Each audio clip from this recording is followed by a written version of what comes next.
बच्चे नमस्ते। इस बार के पाठ्यक्रम में जो तीसरा पाठ है मेरा देश मेरी माँ, तो उस पाठ पर आज हम ध्यान देंगे और उस पाठ की विशेषता क्या है आज हम जानेंगे। शीर्षक में बताया गया है मेरा देश मेरी माँ। देश भी मेरा है और माँ भी मेरी है। तो पिछले कई वीडियो में मैंने देशभक्ति से संबंधित जो बात कर रहा था, तो उन बातों में ये विषय मैंने स्पष्ट रूप से कह दिया है कि जननी जन्मभूमि स्वर्गादपि गरीयसी। जननी और जन्मभूमि दोनों स्वर्ग से भी श्रेष्ठ होते हैं।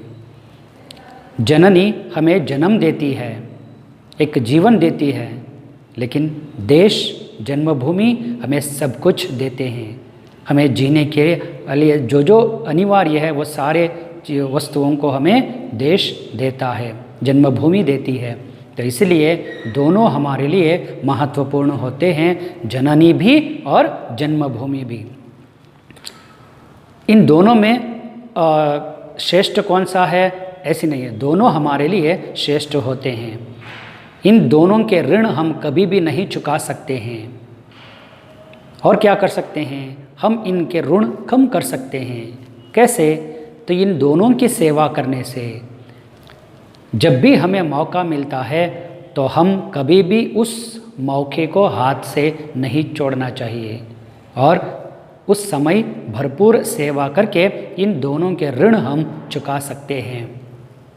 संकलित इस पाठ में तो यहाँ पर दो विषयों पर तो आपका ध्यान खींचना चाहते हैं या दो अंशों पर ध्यान देना पड़ता है।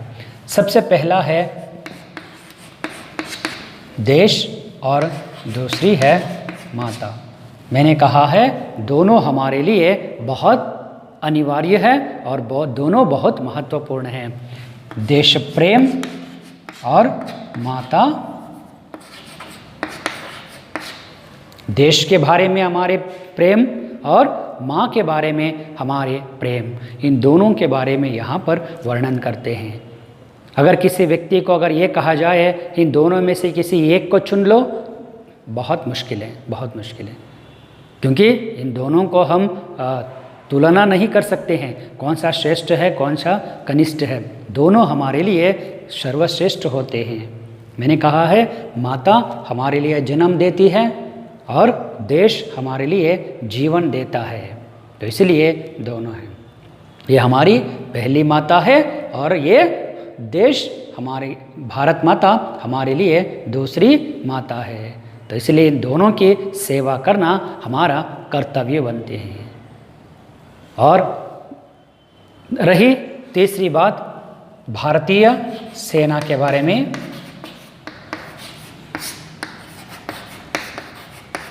या सैनिक के बारे में बताया गया है। हमारे सैनिकों के पराक्रम वीरता का वर्णन भी यहाँ पे किया गया है। जब भी लड़ने का जो मौका आते हैं तो हमारे वीर सैनिक कभी भी पीछे नहीं हटते हैं। कारण जो भी हो वे पीछे नहीं हटते हैं, वे जान से भी ज़्यादा प्यार करते हैं इस देश को। उनमें देशभक्ति भरपूर मात्रा में भरी हुई है, तो इसलिए वे कभी भी तो देश के सेवा में पीछे नहीं हटते हैं। तो यही उल्लेख इस पाठ में किया गया है। और इस पाठ से हम क्या सीख सकते हैं? इस पाठ में ऐसा कौन सा अंश है जो बच्चों के लिए ज़रूरी है? देखिए, शत्रु से देश की रक्षा करना देशवासियों का परम पुनीत कर्तव्य होता है। लड़ाई में पीठ दिखाकर भागना नहीं चाहिए, सीना तान कर आगे बढ़ना चाहिए, तभी तो वीर विजयमाला पहनते हैं। इस घटना से बच्चों में साहस और वीरता का भाव जगता है। वे अपने कर्तव्य के प्रति सजग होते हैं। तो यहाँ पर बच्चों में जो वीरता का भाव हो, साहस की प्रवृत्ति हो और वे कभी भी समस्या से डर कर भागना नहीं चाहिए, उसे पीठ दिखाकर भागना नहीं चाहिए, तो उसे सीना थान कर उसका सामना करना चाहिए, समस्या से लड़ना चाहिए। तो ये गुण बच्चों में होना बहुत ज़रूरी है। तो इस पाठ से, इस पाठ को पढ़ने के बाद आप वहाँ उस सैनिक को देखकर आपको पता चलता है कि हम भी ऐसे ही लड़ना चाहिए। देश के लिए हम सब कुछ त्याग देना चाहिए। आखिर हमारे अगर जान की कुर्बानी करनी पड़े तब भी हम उसके लिए तैयार होना चाहिए। तो ये इस पाठ का मुख्य उद्देश्य है। बच्चों में वीरता, साहस का भाव पैदा हो इस पाठ पढ़ने से, और कभी भी समस्या से वो पीठ दिखाकर भागना नहीं चाहिए, तो सीना तान कर उससे लड़ना चाहिए। और तीसरे, शत्रुओं से देश की रक्षा करना, चाहे वो शत्रु बाहर के शत्रु हो या देश के अंदर के शत्रु हो, लेकिन उन शत्रुओं से देश की रक्षा करना हर एक देशवासी का परम पुनीत कर्तव्य होता है। परम पुनीत, सुप्रीम, सर्वश्रेष्ठ कर्तव्य होता है हर एक भारतीय का। यहाँ पे सिर्फ सैनिकों की बात नहीं कह रहा हूँ, सैनिक तो सीमा के पार से आने वाले शत्रुओं से लड़ते हैं, और भारत के अंदर रहकर हम भारत के अंदर जो शत्रु है उनसे हमें लड़ना चाहिए। हर एक भारतीय का कर्तव्य है। वे बाहर से हमें रक्षा करते हैं, हम अंदर से देश की रक्षा करनी चाहिए। इसलिए हर एक भारतीय का कर्तव्य होते हैं शत्रुओं से देश की रक्षा करना। ये जब भी अगर लड़ाई, अगर देश की सेवा करने के लिए अगर मौका है तो कभी भी पीछे नहीं हटना चाहिए। और इस पाठ को 2 भागों में विभाजन किया गया है। जो पहला भाग है वहाँ पर माता का जो प्रेम है बच्चों के प्रति वो दिखाई गई है, और दूसरे भाग में भारतीय सेना की जो वीरता है, पराक्रम है, वो किस तरह लड़ते हैं, उनमें किस तरह धैर्य साहस के गुण हैं, तो वो बताते हैं। और ये बताने के साथ साथ देश प्रेम को जगाते हैं। ओके, और ऐसे एक सैनिक की कहानी यहाँ पर बताते हैं जो माँ की सेवा भी करता है, साथ ही साथ देश की सेवा भी करता है। तो इस सैनिक को एक ऐसा मौका मिलता है तो एक ही बार दोनों के ऋण चुका सकता है। तो ऐसा मौका उस सैनिक को मिलता है। तो इसलिए वह सैनिक किस तरह लड़ता है देश के लिए, तो इसका उल्लेख दूसरे भाग में किया गया है। ओके, पाठ को शुरू करेंगे। सन 1965 की एक शाम हर तरफ शांति का वातावरण था। किसी तरह को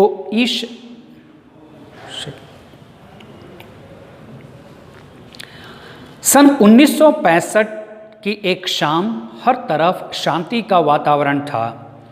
किसी तरह की कोई आशंका नहीं थी। तभी दुश्मनों ने भारत पर आक्रमण कर दिया।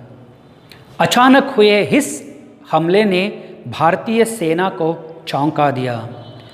छुट्टियां बिताने अपने घर गए सैनिकों को तुरंत वापस आने के आदेश भेजे गए। देखिए, यहाँ पे एक युद्ध शुरू होने से पहले की जो बात कह रहे हैं।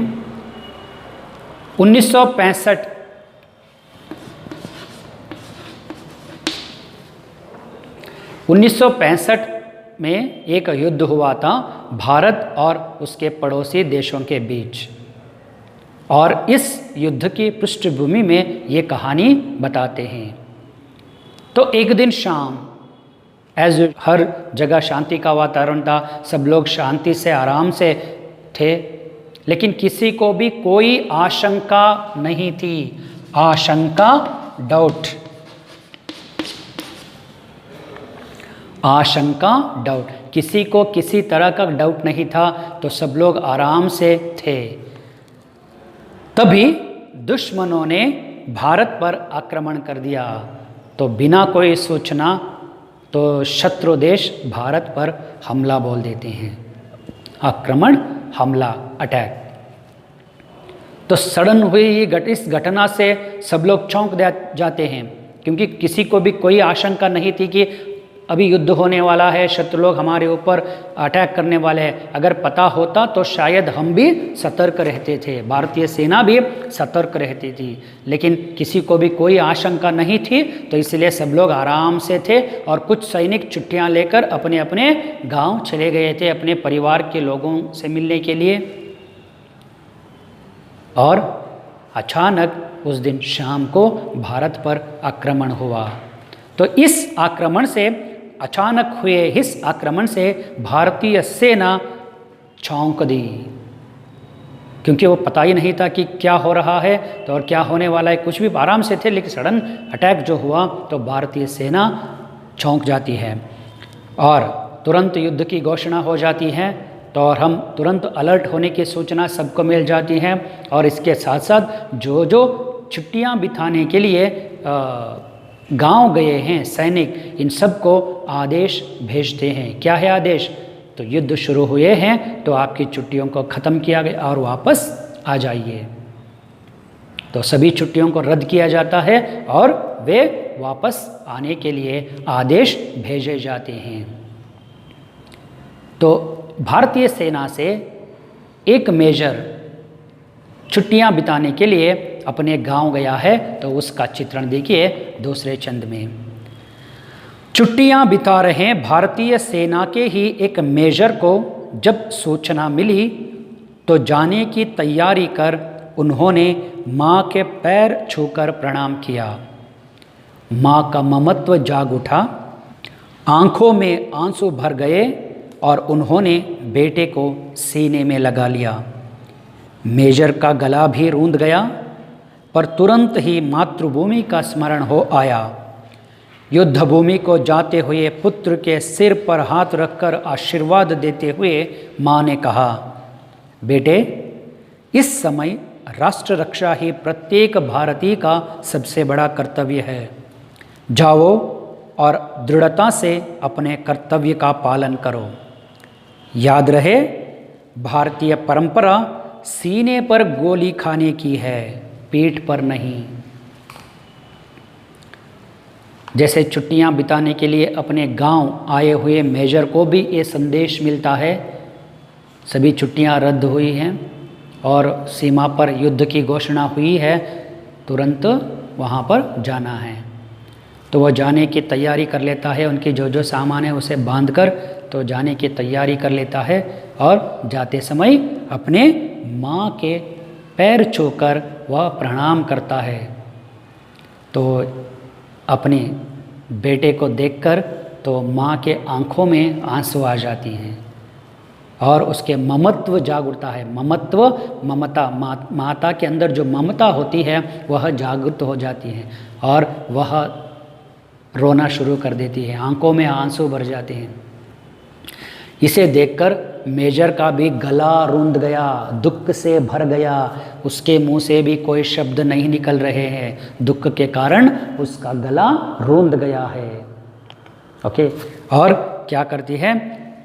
दुख के कारण वह अपने बेटे को गले लगाती है और गले लगाकर तो उसे सर पर हाथ रखती है और रखकर आशीर्वाद कहती है, आशीर्वाद करते हुए उसे भेजती है। देखिए, उस माँ के लिए वो अकेला बेटा है, अगर वो युद्ध के लिए जाएगा तो पता नहीं वापस आएगा कि नहीं और उसे क्या होगा वो भी पता नहीं, लेकिन फिर भी तो वो माँ चाहती है तो मुझसे ज़्यादा आज देश के लिए तुम्हारी ज़रूरत है। और आशीर्वाद देते हुए वह कहती है, देखिए बेटे, इस समय राष्ट्र रक्षा ही हर एक भारतीय का सर्वप्रथम सबसे बड़ा कर्तव्य होता है। हमारी मुसीबतें जो भी हो, हमारे कष्ट जो भी हो, लेकिन इस समय जब देश मुसीबत में है तो उस समय हम सारी मुसीबतों को हम एक तरफ रखकर हम देश की रक्षा करने के लिए जाना है, तो सबसे बड़ा कर्तव्य वही होता है। तो इसलिए तुम जाओ और दृढ़ता से अपने कर्तव्य का पालन करो, दृढ़ता से अपने कर्तव्य का पालन करो। वहाँ पर मेरी चिंता छोड़ दो, मेरे बारे में तुम मत सोचो, मुझे कुछ नहीं होगा, लेकिन तुम किसके बारे में सोचना है? देश के बारे में सोचो और दृढ़ता से स्ट्रांगली आप अपने जो कर्तव्य है उसे पालन करो। क्या कर्तव्य है? देश की रक्षा करना। और जाते वक्त और एक बात वह कहती है, देखिए अद्भुत माँ है तो उसके अंदर कौन से देश के प्रति कौन से विचार है, अपने बेटे के प्रति कितने गर्व है उस माँ को। देखिए वो कहती है, भारतीय परंपरा सीने पर गोली खाने की है, पीठ पर नहीं। देखिए अपने बेटे को वह किस तरह धैर्य भरती है, किस तरह वह कहती है कि बेटा याद रहे एक बात, क्या है वो? भारतीय परंपरा वीर परंपरा है, हम कभी भी सीने पर गोली खाने की है। तो लड़ना है तो सीना थान कर लड़ो, पीठ पर गोली नहीं खाने। पीठ पर गोली खाना मतलब अगर वो हम लड़ाई के समय हम भाग जाते हैं तो भागते वक्त पीठ पर गोली लग जाती हैं। तो इसका मतलब है अगर जिसके पीठ में गोली लगी है उसका मतलब है वह शत्रुओं से मुख मोड़कर भाग रहा था। तुम ऐसा मत करो। तो गोली कहाँ खानी है? सीने पर, पीठ पर नहीं। इसका मतलब है अंत समय तक, अंत तक तुम सीना तान कर तो उससे शत्रुओं से लड़ना चाहिए। गोली अगर तुम्हें लगती है तो कहाँ लगनी चाहिए? सीने पर, पीठ पर नहीं है। देखिए माँ किस तरह तो अपने बेटे की जो परंपरा, वीर परंपरा को याद दिलाती है। और ये भाग है मातृ प्रेम से संबंधित है। और इस भाग में तो ये दर्शाया गया है कि माँ अपने बेटे को किस तरह आशीर्वाद करती है, तो वह देश के बारे में वह किस तरह देशभक्ति भरती है उसके बेटे अंदर, तो वो बताते हैं। और वो मेजर युद्ध के लिए चला जाता है। एक भाग है। और दूसरे भाग में युद्ध का वर्णन किया गया है। और अमृतसर के पास युद्ध का वर्णन है, तो वो देखिए। युद्ध भीषण रूप से फैलता जा रहा था। इच्छोगिल नहर का मोर्चा भारतीय सेना के लिए चुनौती की दीवार बना खड़ा था। प्रश्न उठा, इस अभेद्य दीवार को तोड़ने की जिम्मेदारी कौन निभाएगा? देखिए अब भारतीय सेना के जो चित्रण दे रहे हैं, तो युद्ध भीषण भयंकर रूप से वह बढ़ता जा रहा है, फैलता जा रहा है, तो थमने का नाम ही नहीं ले रहा है युद्ध। तो उस समय भारतीय सेना के लिए एक सबसे बड़ी चिंता की बात थी। कौन सी वो बात? देखिए भारत और पड़ोसी देश के बीच में जो पंजाब है, पंजाब प्रांत में एक इच्छोगिल नामक एक नहर आती है। इच्छोगिल चैनल, इच्छोगिल नहर जो पानी बहता है वो है। और इस तरह शत्रु बैठे हुए हैं और इस तरह भारतीय सेना।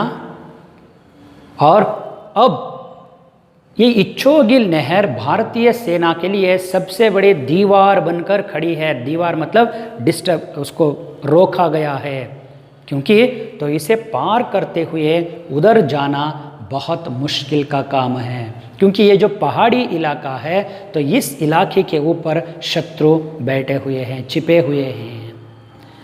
जो भी इसे पार करने के लिए जाएंगे वो ऊपर से गोलीबारी करेंगे, बहुत आसान से हमारी भारतीय सेना पर वे हमला कर सकते हैं, बहुत नुकसान पहुंचा सकते हैं। वहाँ पर पूरे शस्त्रों से ले सजे हुए हैं वे लोग, टैंकरों के, युद्ध के टैंकर और गोला बारूद सब लेकर वे तैयार है वहाँ पर। अगर हम इस तरफ से जाते हैं तो बहुत मुश्किल है। तो क्या करें? डर कर छोड़ दें? हाँ, डरने की बात ही नहीं है। मौत के भय से भारतीय सेना कभी भी पीछे नहीं हटती है। ऐसा उदाहरण ही नहीं है भारत के इतिहास में, ऐसी कोई उदाहरण नहीं है या डर के कारण भारतीय सेना या भारतीय सैनिक पीछे हटे हो, बिल्कुल नहीं। अब भारतीय सेना सोच रही है ये जो दीवार बनकर खड़े हैं, अभेद्य,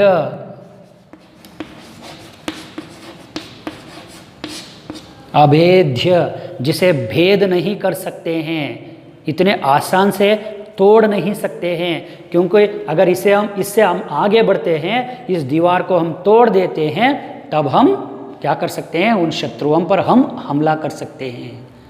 लेकिन ऐसा कोई चांस ही नहीं है वहाँ पर। इस इच्छोगिल नहर को पार करना बहुत मुश्किल है। तो सेना चिंता में पड़ गई है।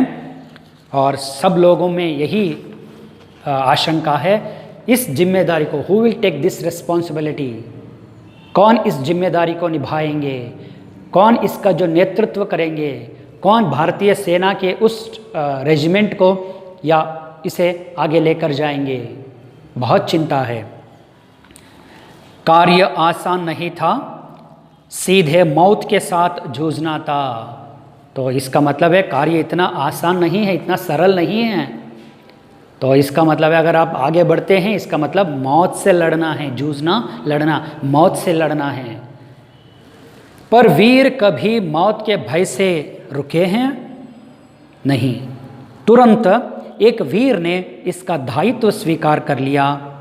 ये गांव से आए हुए वही वीर मेजर थे और उसी ग्रुप में एक मेजर खड़ा हुआ और उन्होंने कहा कि चलो इस जिम्मेदारी को मैं संभाल लूँगा, क्योंकि उसमें इतने धैर्य, हिम्मत, ताकत है, साहस की प्रवृत्ति है, वो मेजर है। इसीलिए वो कहते हैं चलो कार्य कितना भी कठिन क्यों ना हो, हम मौत से लड़ने के लिए भी तैयार हैं। चलो इस जिम्मेदारी को, मतलब इच्छोगिल नहर पार करने का जो पार करने की जो जिम्मेदारी है, वहाँ जो छिपे हुए शत्रुओं से लड़ने का जो काम है वह मैं संभाल लूँगा। वो मेजर और कोई नहीं थे, वे गांव से अपनी माँ से आशीर्वाद लेकर आए हुए मेजर थे। और आगे के जो भाग में देखेंगे वो मेजर किस तरह शत्रुओं से लड़ते हैं और युद्ध का परिणाम क्या होता है। तब तक के लिए